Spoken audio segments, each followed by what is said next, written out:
جس نے بیت اللہ کا حج اور اس کے مناسک ادا کیے اور مسلمان اس کی زبان اور اس کے ہاتھ سے محفوظ رہے تو اس کے پہلے گناہ معاف کر دیے گئے۔ لیکن حج کون ادا نہیں کرنا چاہتا؟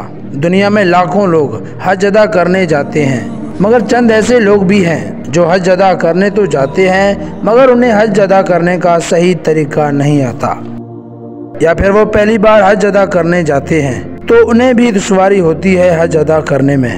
تو ہمارا آج کا ویڈیو بھی انہی کے لیے ہے۔ ناظرین، حج اسلام کا 5واں رکن ہے۔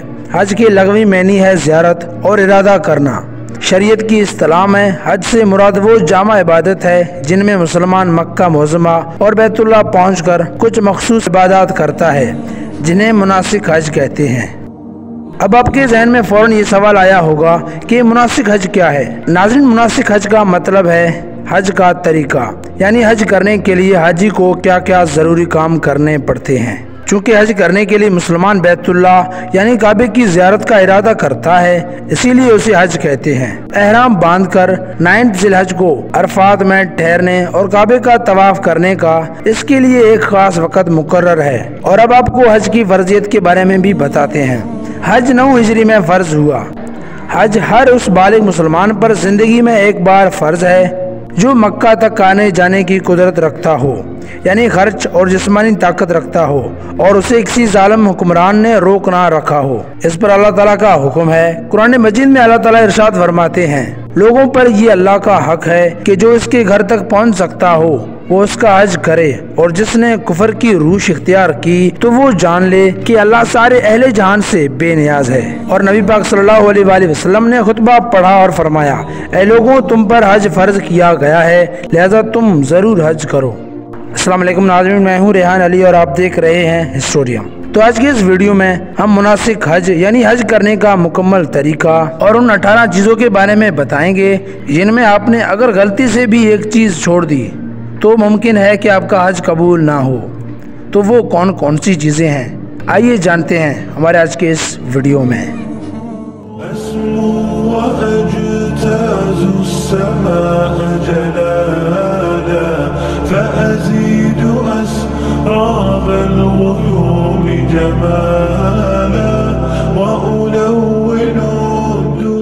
ویڈیو کو مزید آگے بڑھانے سے پہلے آپ سے گزارش ہے کہ اگر آپ میرے اس چینل پر نئے ہیں تو پلیز ہمارے چینل کو سبسکرائب کریں۔ اگر ویڈیو اچھی لگے تو ویڈیو کو لائک بھی کریں اور دوستوں کے ساتھ شیئر بھی کریں۔ نمبر 1، نیت باندھنا۔ حج کرنے کے لیے پہلا کام حج کی نیت باندھنا ہوتا ہے۔ مکہ کے چاروں اطراف میں ہر راستے پر مقامات مقرر کیے گئے ہیں جنہیں میقات کہتے ہیں۔ ہر حاجی کو میقات پر حج کی نیت کر کے احرام باندھنا ہوتا ہے۔ نیت باندھے اور احرام پہنے بغیر میقات سے آگے بڑھنا گناہ ہے۔ پاکستان سے ہوائی جہاز کے ذریعے حج پر جانے والے لوگ تو ہوائی اڈے پر ہی نیت کر کے احرام باندھ لیتے ہیں۔ بحری جہاز پر جانے والے مقام یلملم پر احرام باندھتے ہیں۔ نمبر 2، احرام باندھنا۔ مردوں کا احرام دوانسلی چادریں ہوتی ہیں، ایک تہبند کی طرح باندھ لیتے ہیں، ادھر دوسری بایاں کندھا اور سر ننگے رکھتے ہیں، جسم پر اوڑھ لیتے ہیں۔ عورتوں کا احرام یہ ہے کہ 70 ڈھانپنے والے کپڑوں کے علاوہ سر پر رومال اس طرح باندھ لیتی ہیں کہ بال نظر نہ آئے۔ نمبر 3، تلبیہ۔ حاجی غسل کر کے احرام پہنتا ہے، اس کے بعد 2 رکعت نماز ادا کرتا ہے، پھر حج کی باضابطہ نیت کا اعلان کرتے ہوئے اپنے خدا کو مخاطب کرتے ہوئے اور بلند آواز سے پکارتا ہے، لبیک اللہم لبیک لبیک لا شریک لک لبیک ان الحمد والنعمت لک والملک لا شریک لک، یعنی حاضر ہوں میرے اللہ، میں حاضر ہوں، حاضر ہوں تیرا کوئی شریک نہیں، میں حاضر ہوں، کوئی شک نہیں کہ ہم تیرے لیے، نعمت تیرے لیے، بادشاہی تیرے لیے، تیرا کوئی شریک نہیں۔ نمبر 4، زیارت کعبہ۔ تلبیہ کا ورد کرتے ہوئے حاجی جب مکہ مکرمہ پہنچتے ہیں تو سب سے پہلے خانہ کعبہ میں حاضری دیتے ہیں۔ خانہ کعبہ پر پہلی نظر پڑتے ہی تلبیہ پڑھ کر دعا مانگتے ہیں، اس وقت جو دعا مانگی جائے قبول ہو جاتی ہے۔ نمبر 5، استلام۔ استلام کے لغوی معنی ہے چھونا یا بوسہ دینا۔ استلام ہے، استلام سے مراد حجر اسود کو بوسہ دینا اور رکن یمانی کو چھونا ہے۔ طواف کے ہر چکر کے اختتام پر رکن یمانی کو چھوا اور حجر اسود کو بوسہ دیا جاتا ہے۔ اگر رش کی وجہ سے بوسہ دینا ممکن نہ ہو تو ہاتھ لگا کر چومنا، اگر یہ بھی ممکن نہ ہو تو دور سے دونوں ہاتھ حجر اسود کی طرف بڑھا کر اللہ اکبر لا الہ الا اللہ کہہ کر چوم لے۔ نمبر 6، طواف۔ حجر اسود کو بوسہ دے کر وہیں سے طواف شروع کیا جاتا ہے اور بیت اللہ کے گرد 7 چکر پورے کیے جاتے ہیں۔ ہر چکر کے بعد حجر اسود کو بوسہ دیا جاتا ہے۔ ان 7 چکروں کے مجموعے کو طواف کہتے ہیں۔ نمبر 7، آب زمزم پینا۔ طواف کے بعد سیر ہو کر آب زمزم پیا جاتا ہے۔ نمبر 8، مقام ابراہیم میں نماز۔ مقام ابراہیم میں 2 رکعت نماز پڑھی جاتی ہے۔ اگر وہاں ہجوم زیادہ ہو تو ادھر ادھر جہاں جگہ ملے پڑھ لیں۔ نمبر 9، سعی کرنا۔ صفا سے شروع کر کے صفا و مروہ کے درمیان 7 چکر لگائے جاتے ہیں۔ صفا سے مروہ تک 1 چکر اور مروہ سے صفا تک دوسرا چکر ہوتا ہے۔ نمبر 10، منی میں قیام۔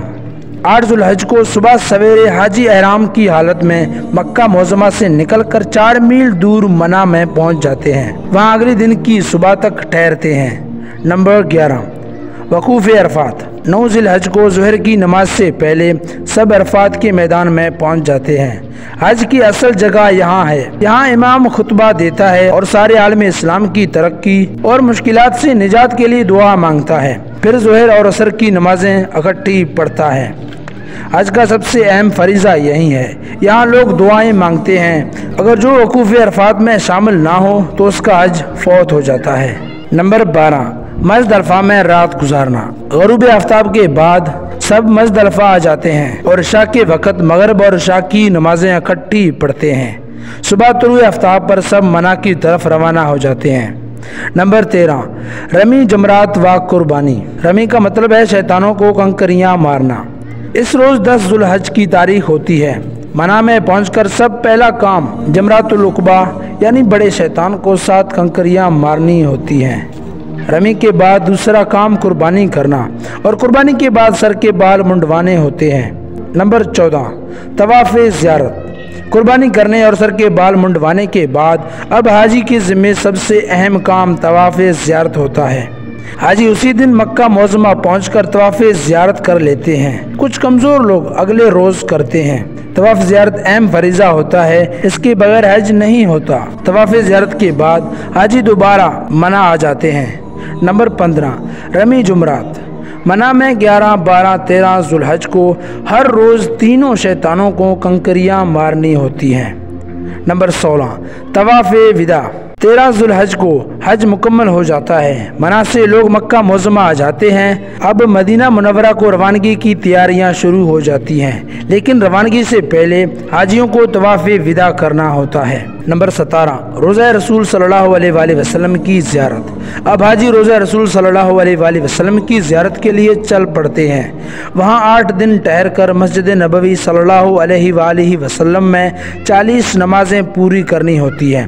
یہاں بڑے وقت انگیز مناظر دیکھنے میں آتے ہیں۔ حاجیوں کی نگاہیں جب مسجد نبوی صلی اللہ علیہ وآلہ وسلم کے میناروں پر پڑتی ہیں تو کئی حاجیوں کی چیخیں نکل جاتی ہیں۔ یہاں سے پھر حاجیوں کی وطن واپسی شروع ہو جاتی ہے۔ اب چلتے ہیں سب سے آخری اور بڑی موضوع کی طرف۔ زبان اور ہاتھ سے مسلمانوں کو محفوظ رکھیں۔ ناظرین، زبان اور ہاتھ سے مسلمانوں کے محفوظ رہنے کا مطلب ہے حج کے موقع پر وہاں دنیا کا سب سے بڑا اجتماع ہوتا ہے۔ ہر مقام پر بے پناہ ہجوم ہوتا ہے۔ دنیا کے تمام مسلم ممالک سے حاجی آئے ہوئے ہوتے ہیں۔ ایسے حالت میں کسی نہ کسی سے کوئی نہ کوئی غلطی یا زیادتی ہو ہی جاتی ہے، تو حاجی کا فرض ہے کہ وہ اخوت و بردباری کا مظاہرہ کریں اور اس کی غلطی یا زیادتی کا جواب غلطی یا زیادتی سے نہ دے۔ زبان سے محفوظ رہنے کا مطلب یہ ہے کہ آپ کی زبان سے کوئی ایسا لفظ نہ نکلے جس سے کسی کا دل آزاری یا کسی کو نقصان پہنچے۔ ہاتھ سے محفوظ رہنے کا مطلب یہ ہے کہ آپ کے ہاتھ سے کسی کو نقصان یا آزاری نہ پہنچے۔ ہاتھ سے کسی کو مارے نہیں، ہاتھ سے کسی کی چیزیں چوری نہ کریں، ہاتھ سے کسی کو ہتک انگیز اشارہ نہ کریں، ہاتھ سے کوئی ایسی تحریر نہ لکھیں جس سے کسی کو نقصان پہنچے۔ ناظرین، انسان کا سب سے بڑا امتحان تو یہاں پر شروع ہوتا ہے۔ حج مکمل ہونے کے بعد۔ اس طرح حدیث پاک کا مطلب واضح ہو جاتا ہے کہ جو شخص پوری مناسک حج ادا کرے اور اس کے ہاتھ اور زبان سے کسی دوسرے مسلمان کو آزار نہ پہنچے تو اس کے سارے سابقہ گناہ معاف کر دیے جاتے ہیں۔ ناظرین، حج ادا کرنا کوئی بڑی بات نہیں، لیکن حج کو قائم رکھنا بہت بڑی بات ہے۔ ہم بھی اللہ تبارک و تعالیٰ کے پاک بارگاہ میں دعا کرتے ہیں کہ اللہ تعالیٰ تمام امت مسلمہ کے حج کو تا قیامت برقرار رکھے، آمین ثم آمین۔ اور آپ لوگوں سے بھی دعا کی اپیل ہے، کمنٹ سیکشن میں اپنی دعا کا اظہار کریں۔ تو ناظرین، یہ تھی ہمارے آج کی ویڈیو۔ ہمارا آج کا ویڈیو بس یہیں تک تھا۔ امید ہے کہ آپ لوگوں کو ہمارا یہ ویڈیو پسند آیا ہوگا، تو ویڈیو کو لائک اور چینل کو سبسکرائب کرنا مت بھولیے۔ شکریہ۔ ملتے ہیں ایک ایسی ہی ویڈیو کے ساتھ، تب تک کے لیے ٹیک کیئر اینڈ اللہ حافظ۔